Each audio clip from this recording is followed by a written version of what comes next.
जोरदार तालियां बजती रहनी चाहिए।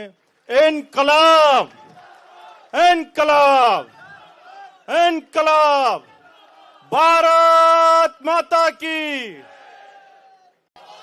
भारत माता की, इनकलाब, वंदे। साथियों, आज हम अपने आदर्श शहीद आजम भगत सिंह जी को श्रद्धांजलि देने के लिए यहां पे एकत्रित हुए हैं। आज के दिन को शहादत दिवस माना जाता है क्योंकि तीन बहुत बड़े स्वतंत्रता सेनानी भगत सिंह, सुखदेव, राजगुरु, तीनों को आज ही के दिन फांसी की सजा दी थी अंग्रेजों ने, और वो हंसते हंसते फांसी के फंदे को उन्होंने चूम लिया। उस वक्त के पूरे भारतवर्ष को नहीं, पूरी दुनिया के लोगों को उन लोगों ने अपने शहादत से इंस्पायर किया था। लेकिन आज 100 साल हो गए, लगभग 100 साल के बाद भी आज के एक एक नौजवान के दिल के अंदर भगत सिंह बसते हैं।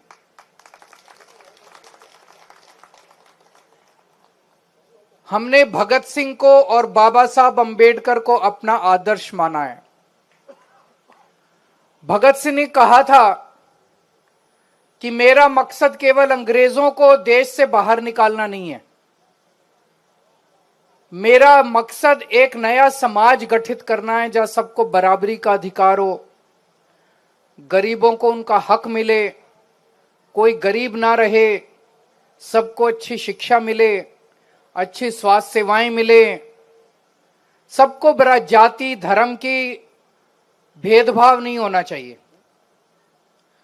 उन्होंने कहा था कि अगर हमने ऐसे समाज का निर्माण नहीं किया तो अंग्रेजों के बाद ये गोरे अंग्रेज चले जाएंगे और काले अंग्रेज आके बैठ जाएंगे। उनको पता था कि ये होने वाला है।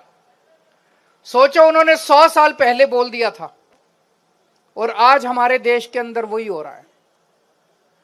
जो जो सपने स्वतंत्रता सेनानियों के मन में थे और जिन सपनों के लिए उन लोगों ने अपनी जान की कुर्बानी दे दी, इतने अत्याचार बर्दाश्त किए,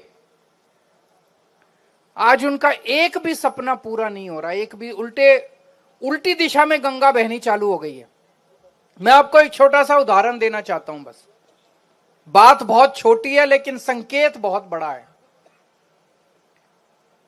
आप लोगों ने एक किताब है, पढ़ी है कि नहीं पढ़ी मुझे नहीं पता, एक भगत सिंह जी के पत्र, भगत सिंह जी ने जो जेल से चिट्ठियां लिखी थी, उन्होंने अपने पिताजी को चिट्ठी लिखी थी, उन्होंने अपने साथियों को चिट्ठियां लिखी थी, उन्होंने जेल से कई लोगों को चिट्ठियां लिखी थी। और वो चिट्ठियां जेल से जब बाहर जाती थी तो बकायदा अंग्रेज अधिकारी उसको सेंसर करके पढ़ के और फिर बाहर भेजते थे। और उन चिट्ठियों को अगर आप पढ़ें तो उसमें काफी विस्फोटक मटेरियल होता था, अंग्रेजों के खिलाफ काफी कुछ लिखा होता था। फिर भी अंग्रेज उन चिट्ठियों को उसके साथियों, उनके साथियों के पास भी भेजते थे, पिताजी के पास भी भेजते थे, उनके रिश्तेदारों के पास भी भेजते थे। जब मैं जेल गया, मैंने एक चिट्ठी लिखी एलजी साहब को, 2 लाइन की चिट्ठी। जब मैं जेल में था, मैं मुख्यमंत्री था, मैंने इस्तीफा नहीं दिया था। तो जब 15 अगस्त का समय आया तो 15 अगस्त के मौके पे मुख्यमंत्री झंडा फहराता है। तो मुझे चिंता हुई कि 15 अगस्त को इस बार कौन झंडा फहराएगा। तो एलजी साहब को मैंने एक चिट्ठी लिखी कि एलजी साहब, इस बार 15 अगस्त को चूंकि मैं जेल में हूं, मैं झंडा नहीं फहरा पाऊंगा, इसलिए हमारी मंत्री आतिशी जी को झंडा फहराने के लिए इजाजत दी जाए। बस, इसमें तो कोई आतंकवाद नहीं है, इसमें तो कोई मैं भड़का नहीं रहा किसी को, कोई गलत बात नहीं है इसमें। तो ये सिंपल सी चिट्ठी थी। ये चिट्ठी मैंने जेल के सुपरिंटेंडेंट को दे दी। मैंने कहा जी इसको देख लो, चिट्ठी को वेट कर लो, सेंसर कर लो और एलजी साहब तक पहुंचा दो। वो चिट्ठी एलजी साहब को नहीं पहुंचाई गई और मेरे को अगले दिन शो कॉज नोटिस मिला कि आपको हिम्मत कैसे हो गई ऐसी चिट्ठी लिखने की, क्यों ना शो कॉज कर दिए मिला कि क्यों ना आपकी जेल में मिलने वाली सुविधाएं बंद कर दी जाएं। मैं सोच रहा था यार, इसलिए आजादी की लड़ाई लड़ी थी क्या? अंग्रेजों ने भगत सिंह जी को हर किस्म की चिट्ठी लिखने की आजादी दी, सारी चिट्ठियां पढ़ना। वो किताब बड़ी शानदार, मैंने जेल में पढ़ी थी भगत सिंह की चिट्ठियों की किताब, जो उन्होंने जेल से चिट्ठियां लिखी थी बाहर। उनको सारी चिट्ठियां लिखने की आजादी अंग्रेजों ने दी थी। मैं 2 लाइन की चिट्ठी मैंने एलजी साहब को लिखी, वो भी एक तरह से फॉर्मेलिटी वाली चिट्ठी थी। उस चिट्ठी के एवज में मेरे को शो कॉज नोटिस जारी कर दिया। अरे तो तुम तो अंग्रेजों से भी बदतर हो यार। क्या इसलिए देश की आजादी लड़ी थी? आज भगत सिंह की आत्मा अगर आसमान में होगी तो वो क्या सोच रही होगी, आंसू बहा रही होगी भगत सिंह। इसीलिए मैं फांसी चढ़ा था। भगत सिंह सोच रहे होंगे इसीलिए फांसी चढ़ा था मैं। हमारे पार्टी ने निर्णय लिया कि हमारे 2 आदर्श हैं, बाबा साहब अंबेडकर और शहीद आजम भगत सिंह। हमने मेरे घर पे, जहां मैं कमरे में बैठता हूं, मेरे घर पे भी जितने लोग आते हैं दोनों की फोटो लगी हुई है। घर पे भी जितने हमारे दिल्ली सरकार में दफ्तर थे सबके ऊपर उनकी फोटो थी। पंजाब में जितने दफ्तर हैं सब में, हर दफ्तर में भगवंत मान साहब के, सारे मंत्रियों के सारे दफ्तरों के अंदर उन दोनों की तस्वीरें हैं। दिल्ली में सरकार बनने के बाद सबसे पहला काम नई सरकार ने क्या किया? उन दोनों की तस्वीरें हटाने का काम किया। जैसे सबसे बड़ा काम यही था। हम लोग तो सोच रहे थे सरकार बनने के 24 घंटे में वो कहेंगे कि 2,500 रुपए का ऐलान करेंगे, सिलेंडर देंगे, कुछ कर।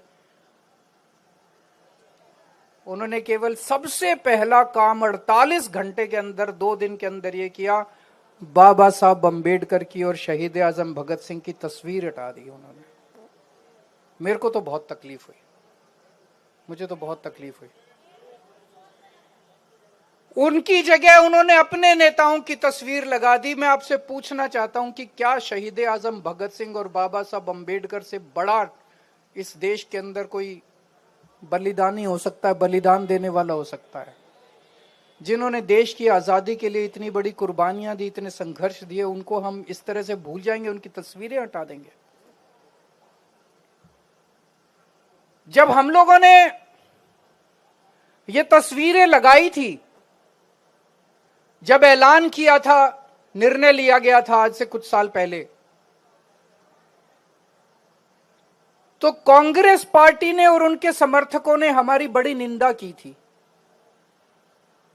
उन्होंने कहा था इन्होंने गांधी जी की तस्वीर नहीं लगाई, गांधी जी का अपमान किया, गांधी जी की तस्वीर नहीं लगाई। लेकिन जब बीजेपी वालों ने इन दोनों की तस्वीरें हटाई तो कांग्रेस कुछ नहीं बोली। मुझे बड़ी तकलीफ हुई। तो उनको ना तो गांधी जी से प्यार है ना इनसे प्यार है।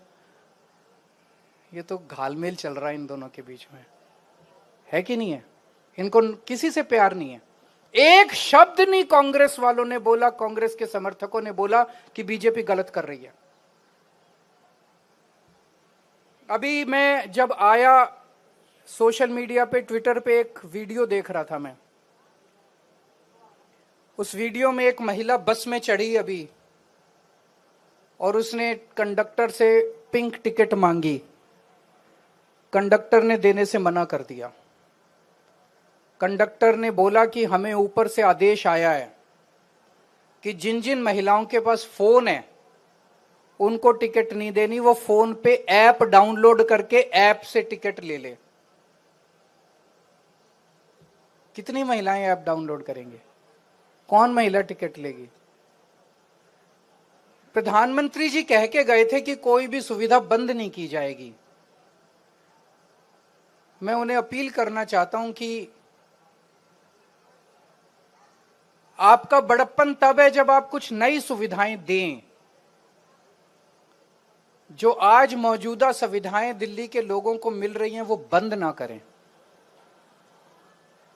लाखों लाखों महिलाएं रोज दिल्ली की बसों के अंदर सफर करती हैं। बहुत सारी महिलाएं हैं जो इस फ्री बस सफर की वजह से दूर दूर तक अब नौकरी करने लगी हैं, अपना काम धंधा करने लगी हैं। दूर दूर जाके भाई कई बेटियां ऐसी हैं जो कॉलेज की पढ़ाई अब कर पा रही हैं। उन सबको तकलीफ होगी अगर फ्री बस का सफर बंद कर दिया गया। आपने कहा था 8 मार्च को 2500 रुपए आपके अकाउंट में आ जाएंगे, लोग उसकी इंतजार करते रह गए।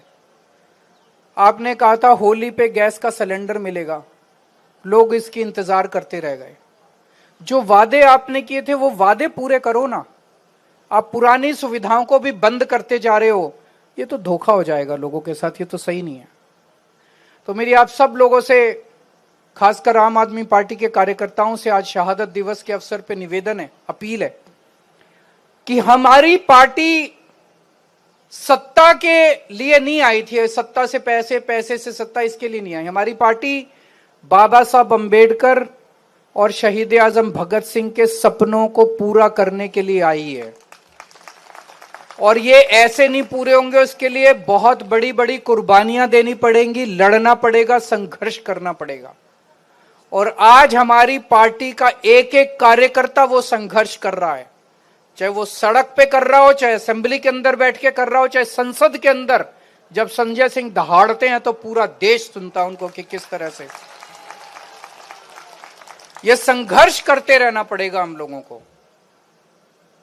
और मैं पूरी तरह, मुझे विश्वास है कि जब आज के दौर का इतिहास लिखा जाएगा तो ये लिखा जाएगा कि केवल आम आदमी पार्टी थी जिसने इन क्रूर शासकों के खिलाफ संघर्ष किया और लड़ाई लड़ी थी। बाबा साहब अंबेडकर, शहीद आजम भगत सिंह,